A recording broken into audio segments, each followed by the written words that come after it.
So here we're showing for the first time at E3 the Werehog. So we're definitely going to give everybody at home a sneak peek at what Sonic the Werehog looks like and what he's all about. Sonic the Werehog looks awesome. Looks all kinds of tough. He's like all dark and menacing. He's got these. Whoa. What's with these hands? These hands and these arms are like abnormally huge. It's because he's gonna break stuff. See, look at that. Well, yeah, but dude. So we've also decided to go ahead and add the speed feature to the Werehog. So if I hold down one of the bumpers, he's going to run a little bit faster, but obviously it looks a little bit more feral. Yeah. So Sonic is all about. The Werehog is all about unleashing Sonic. We've got a lot of different combos you can do. So we've got over here. I'll show you. We've got a different charge attacks that you can do as well. As long as you just hold one of the attack buttons down, and you'll see Sonic's arms are going to stretch, so it's going to allow him to do a whole lot of different moves and get very playful and get very kind of fun with what we can do with combat. That's awesome. Speaking of combat, one of the things I used to love, obviously, about, and I'm sure everybody does, about some of the Sonic games is the boss battles you have. You guys got a lot of big, crazy bosses that you go up against in these levels? Absolutely. So as you can see here, as the world is split up, you're going to have, then this new nighttime element is being added.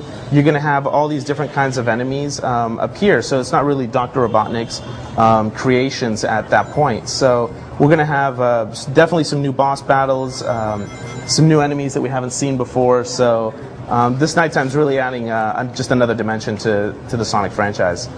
Speaking of old friends, what about the you got Knuckles, you got Tails. Are we going to see those guys in here? We're definitely going to be able to see Tails, Knuckles, Shadow. They are part of the story. Yeah. The game concentrates on making this a very fun and very enjoyable Sonic experience. So really what we're focusing on this particular iteration is Sonic and what we can do to really bring Sonic out. No, do you get to play as anybody else besides Sonic in the Werehog? Right now, we are not announcing anything on that, but definitely stay tuned. That sounds like a total yes, dude. Kristen Riley, I'm hogging all the questions. Let's go ahead and see. I have one over here from Zach Stedman from Manchester, UK. He wants to know, are there going to be any remakes of the old Sonic levels? That is a good question. I think you'll just have to stay tuned. That's a total yes, too. All right, we're doing good here. All right, what about What about online and multiplayer? That's what I want to know about. There is going to be an online component to this title, and again, that's something that we're going to be talking about as the months go by. But definitely stay tuned for more information on that. Super rad. And then what are you doing here? So here's we're showing a little bit more of the platforming elements to Sonic. As you can see here, though, with the ability to stretch his arms, Sonic's going to be a little bit more forgiving. So if you go over here and, for example, you just missed that jump, you just use the arms, and he'll be able to just stretch them out, and you can complete the jump. So there's definitely going to be sections in the stage where you're going to want to be able to do that. Werehog is also a really good climber, so you're going to be able to see him climb poles and swing across different areas, go on ledges, everything that you'd expect from a platforming type game. So we're definitely adding that element to it as well. So we really want to focus on Sonic, again, speeding through the worlds during the day. And at night we're going to open it up to a little bit more exploration, allow the player to sort of, take it slow for a second and really just, enjoy what's out there. It looks really slick. Now, you were talking about before, so you got Sonic Team on it.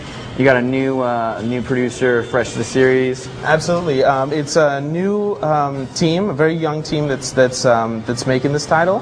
So one of the biggest things is that they definitely wanted to take a look at what has been working for Sonic, what we could do to improve the brand, what we could do to enhance what speed is all about. So the team has definitely taken some time to think about, what can we do to just reimagine what Sonic is all about. And they've definitely come up with something that is really enjoyable. Yeah, totally. All right, so obviously there's definitely two distinct gameplay styles that we're seeing. You got the speed and awesome that we know and love in Sonic before, and then now you got this crazy awesome combat action, right? I know you guys are alpha, so I don't know if you can answer this or not, but in terms of percentage-wise, breaking down how, is it 50-50? Am I halfway, doing combat and halfway running, or is it 60-40, 70-30? So as the world is broken up, you're going to have different areas that Sonic's going to be able to play through. Mm-hmm. So what you'll have is you're going to be able, each of those areas is going to have a day and a nighttime component.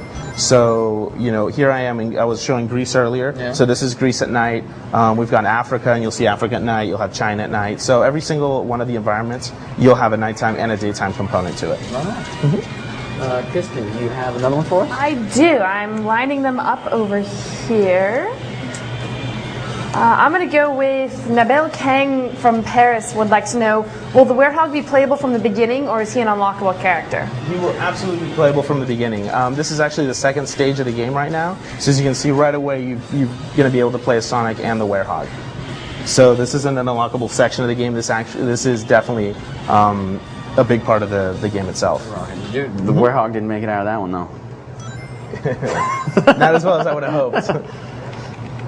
Now, I see you got the shield and vitality, so that's obviously different than your ring power. Right, so the rings in the nighttime are going to go ahead and they will fill up your vitality. So you definitely are looking at them as sort of health. And your shield is what you get every time you finish defeating one of these nighttime creatures. So again, two different components again. So I think it's similar to say that we're using the rings as health very much like you would during the daytime, but you're also adding the shield element to it. So think of it as like the ring energy would be added to the daytime. So just something different. And again, there's going to be a lot of explorations, a lot of hidden items. Definitely want to explore the environment, see what else is out there, see where you can use the arms to sort of stretch and sort of reach areas that you didn't think that you could reach before, etc. Are we looking for Chaos Emeralds again, or? So one of the premises is that in order to sort of reunite the planet, Sonic is going to have to take the Chaos Emeralds back to each temple in these different areas of the world. So the Chaos Emeralds absolutely play an integral part of the storyline, as well as the beginning, which is, the draining of the emeralds is what sort of transforms Sonic into the Werehog to begin with. I don't know if you mind or not. If you point me in the right direction, mind if I give it a shot? Sure. Awesome. Yeah, absolutely. Here, let me just... let's just restart. All right, cool. Sure. Where are we going to pick? While you guys are doing that, I've got a So question from just David press Snake. X to swipe, All right. and P to grab. Sweet. I'll let you guys figure out the controls quick. But David Snake from Cedar Hill, he actually has a really interesting question. He wants to know, he wants to know about the music. He wants to know if the music is going to be similar to the old ones because he really liked the music with the old Sonics. I think the music for this is going to be similar to the old Sonics, but obviously we're adding a new twist to it. I think that we're working on the music for nighttime, making it sort of resonate and give you that sort of, I wouldn't say spooky feel, but definitely that Twilight feel to it, as well as keeping it definitely within the Sonic brand. The daytime music is very energetic, very sort of enthusiastic, I want to say, if that can even be described as music. So once you're playing daytime and you hear the music, I mean, the two really go well together. I would go as far to say the Sonic series has always had really good music. Yeah, they have. So Eric Rasmussen from San Diego, he wants to know what's the ratio between traditional levels and Werehog levels? So again, it's going to be 50-50. You're going to see daytime for the first half, and then you're going to see nighttime for the second half. Both of them sort of take, or can take at least, an equal amount of time to complete, if you will. Obviously, you're going a little bit slower in the nighttime, you're doing a little bit more exploration, but the daytime levels are massive. I think one of the levels we have is about 6 miles long, so you really got this enormous world to play and explore into. So, just out of curiosity, what do you think? Just destroy that. All right. Yeah, so come back. Yeah, there you go, and there's a button there, so you just press that.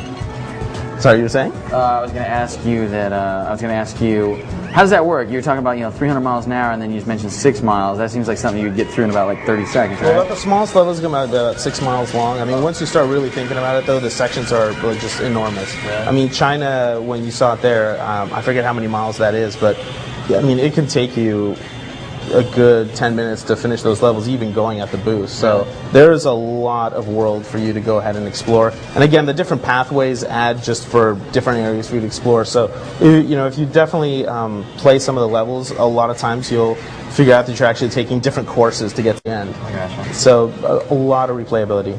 The one question I have for you is, if I keep going here, are we going to see like a boss guy or anything like that? Towards the end, yeah. All right.